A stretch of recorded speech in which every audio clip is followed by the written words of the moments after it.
안녕하세요. 책 읽어주는 벨리댄서, 주부들을 위한 행복 연구 중인 오은채입니다. 오늘은 저번 시간과 마찬가지로 재능은 어떻게 단련되는가? 이 책을 가지고 읽어보도록 하겠습니다. 저번 시간에는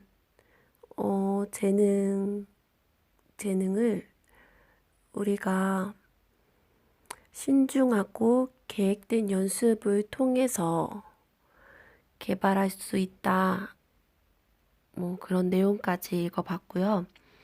오늘은 그렇다면 그 신중하고 계획된 연습을 실제 생활에서 어떻게 활용할 것인지 그 부분에 대해서 읽어보도록 하겠습니다.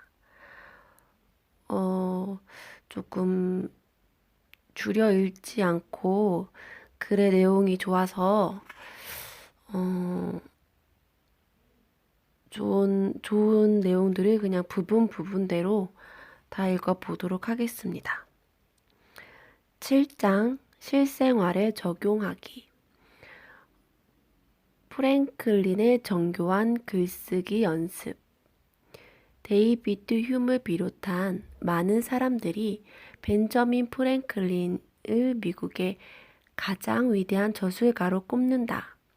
그렇다면 자연히 그가 어떻게 그토록 글을 잘 쓸 수 있게 되었는지 궁금해진다. 그가 자서전을 통해 밝힌 비결은 우리 대부분이 학창 시절에 읽어서 알고 있다. 하지만 지금까지 알게 된 사실에 비추어 보았을 때 그의 이야기에는 생각보다 우리에게 중요하고 교훈적인 몇 가지 요소가 있다. 10대 때 프랭클린은 스스로가 글을 잘 쓴다고 생각했던 것 같다. 그런데 어느 날 그의 아버지가 프랭클린이 여성의 교육에 관해 존 콜린스라는 친구와 주고받은 편지를 발견했다. 콜린스가 편지에서 밝힌 논점은 날 때부터 여성이 남성보다 학습 능력이 떨어진다는 것이었고 프랭클린은 그렇지 않다고 생각했다. 그의 아버지는 먼저 아들의 편지가 철자법과 구두법 면에서 콜린스의 편지보다 훌륭하다고 칭찬했다. 그런 다음 보완할 부분을 지적하고 그 이유를 설명했다. 나중에 프랭클린은 이렇게 회상했다. 몇 가지 예에서 확인할 수 있듯 콜린스는 우아한 표현이나 조리 있게 풀어내는 글솜씨, 명료함에 있어서 나보다 뛰어났다. 여기서 한 가지 기억할 점은 프랭클린의 아버지가 아들에게 조언한 방법. 다시 말해 일단 칭찬을 한 다음 실제 근거를 들어 비판하는 방법이다. 프랭클린은 아버지의 지적에 자극을 받아 몇 가지 해결책을 실행에 옮겼다. 이제 이것이 바로 프랭클린이 글을 잘 쓰게 된 효과입니다.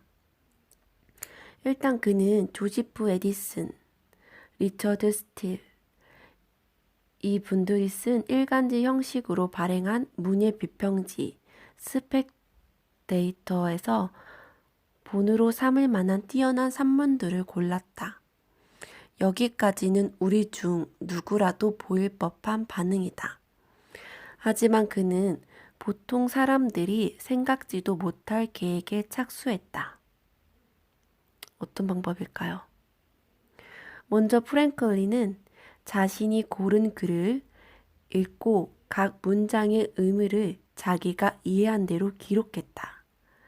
그러고 며칠 뒤에 그 기록을 보고 각 문장의 의미를 자기 문장으로 바꿔서 표현했다.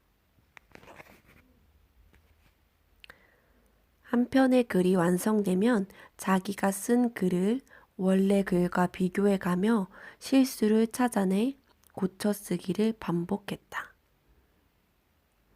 프랭클린이 발견한 자신의 약점 중 하나는 빈약한 어휘력이었다. 이 약점을 발견한 뒤에는 어떻게 했을까? 그는 전하고자 하는 의미를 리듬과 운율에 맞게 다양한 방식으로 표현하는 시 창작이 어휘력 향상에 큰 도움이 될 것이라고 판단했다. 그래서 그는 스펙 데이터에 실린 산문을 시로 바꿔 쓰는 연습을 시작했다. 완성된 시가 기억에서 잊힐 때쯤, 그때가 되면 이번에도 다시 자기가 쓴 시와 원래 산문을 비교했다.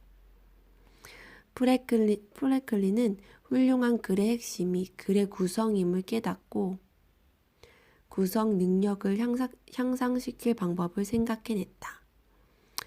우선 그는 앞서처럼 각 문장의 의미를 간단히 기록했는데 이번에는 낱장의 종이에 따로 작성했다. 그런 다음 그 종이들을 아무렇게나 섞어 글의 내용이 생각나지 않을 때까지 몇 주 동안 한쪽에 밀쳐 놓았다. 때가 됐다 싶으면 새로운 글을 쓴다는 기분으로 그 종이들을 원래대로 배열했다.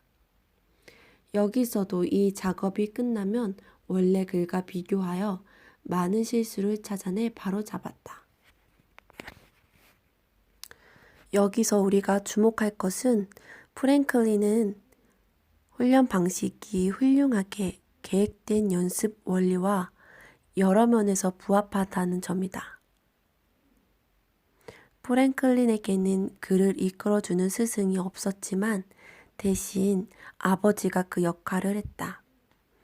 그리고 그는 자신의 능력 범위를 넘어선 글을 찾아내 사실상 그 그들을 스승으로 삼은 것이나 다름없다. 아마 더 나은 스승을 찾기는 힘들었을 것이다. 확실히 프랭클린은 더 뛰어난 저술가가 되기 위해 편하게 앉아서 글 쓰는 방법을 택하지 않았다. 대신 최고 수준의 운동선수나 음악가처럼 반드시 향상시켜야 할 구체적인 약점을 찾아내 수없이 연습을 되풀이했다.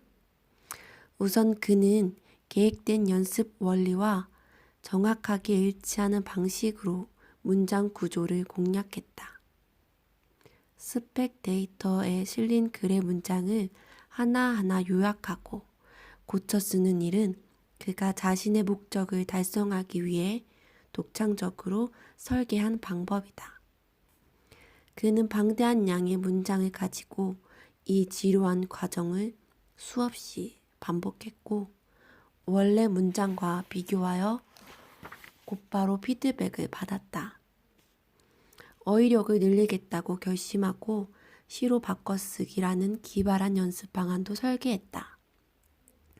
그리고 그 시를 다시 산문으로 고쳐 쓰면서 문장 구조 연습도 계속했다는 점에 우리는 주목해야 한다. 그의 세 번째 과제였던 구성, 연습 역시 끝없는 반복을 통해 구체적인 기술을 향상시킬 수 있도록 매우 정교하게 설계되었다. 더 나은 글쓰기를 위해 프랭클린이 찾은 방법 중에는 주의 깊게 살펴봐야 할 특징이 또 하나 있다. 자기가 계획한 연습을 매우 진지한 태도로 열심히 했다는 점이다. 요즘 사람들은 이런 프랭클린의 이야기에서 뛰어난 연습 방식이 아니라 그 연습을 해낸 끈기와 노력에 놀란다. 겉에서 보기에는 실로 엄청난 작업 같기 때문이다. 이론적으로는 누구라도 그 과정을 따라할 수 있다. 그리고 따라서 하기만 한다면 매우 큰 효과를 볼 것이다. 하지만 글쓰기 공부를 하는 학생을 포함해 실제로 그렇게 하는 사람은 아무도 없다. 프랭클린은 학생이 아니었다. 학생이 아니었대요. 당시 그는 형이 운영하는 인쇄소에서 개인적인 시간을 거의 쓸 수 없을 정도로 힘들고 바쁘게 일했다. 그는 아침에 출근하기 전과 퇴근 후, 저녁 시간, 그리고 일요일에 인쇄소에 혼자 있는 짬을 이용해 이런 연습을 했다. 청교도 집안에서 자란 그는 주일에는 교회에 가야 했지만 그의 표현대로 하자면 시간 낭비로 보였기 때문에 갈 수 없었다고 한다. 또 이런 부분들을 보면 정말 시간이 없다라는 말은 핑계라고 생각을 합니다. 이렇게 정교한 연습을 통해서 프랭클린이 그렇게 글을 잘 쓰게 됐다는 거.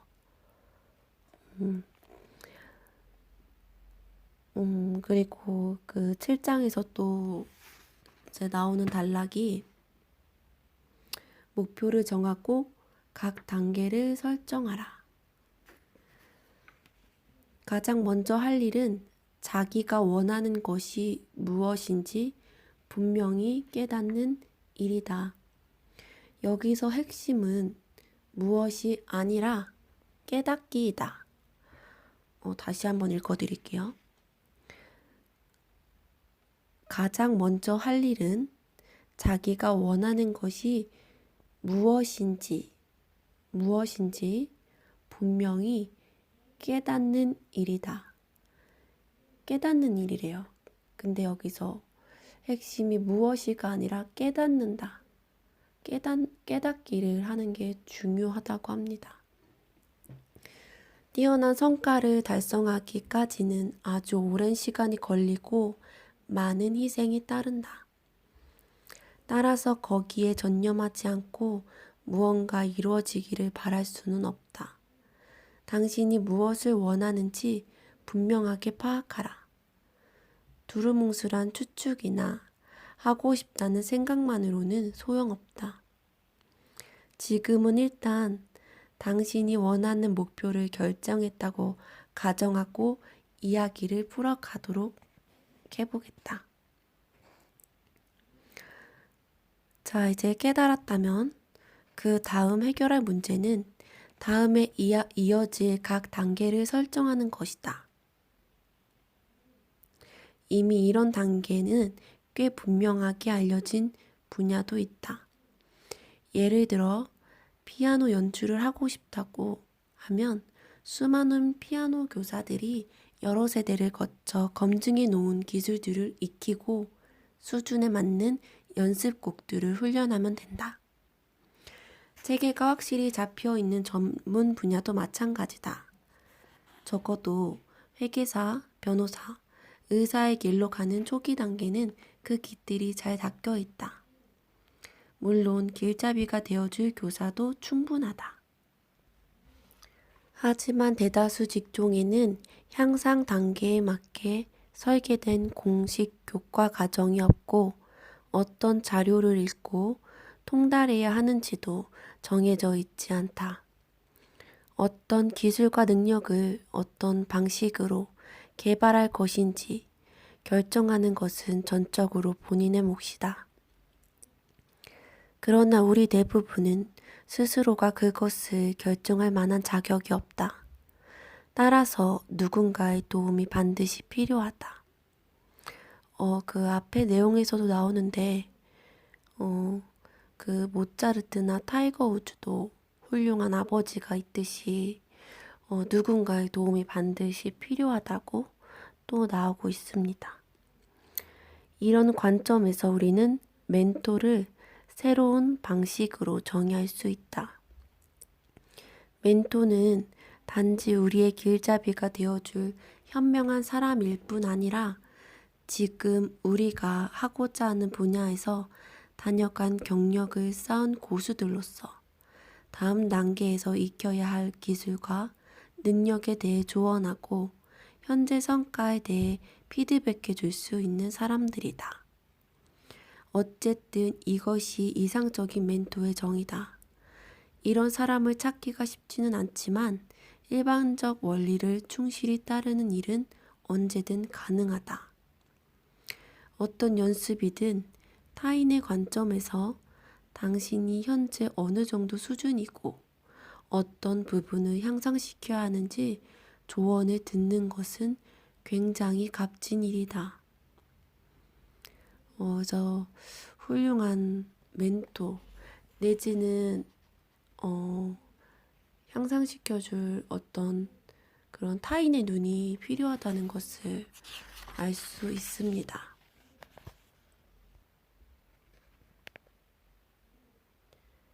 그리고 여기서 직장에서 연습하기란 제목으로 자기 조절이라는 것이 나옵니다. 자기 조절.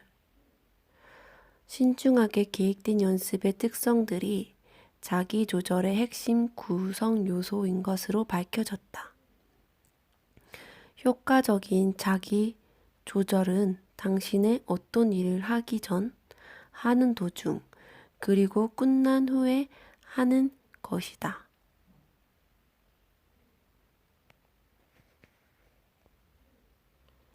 그래서 여기서 나오는 자기 조절의 세 가지, 이것들을 진짜 실생활에서 쓰면은 꽤 유용할 것 같아요.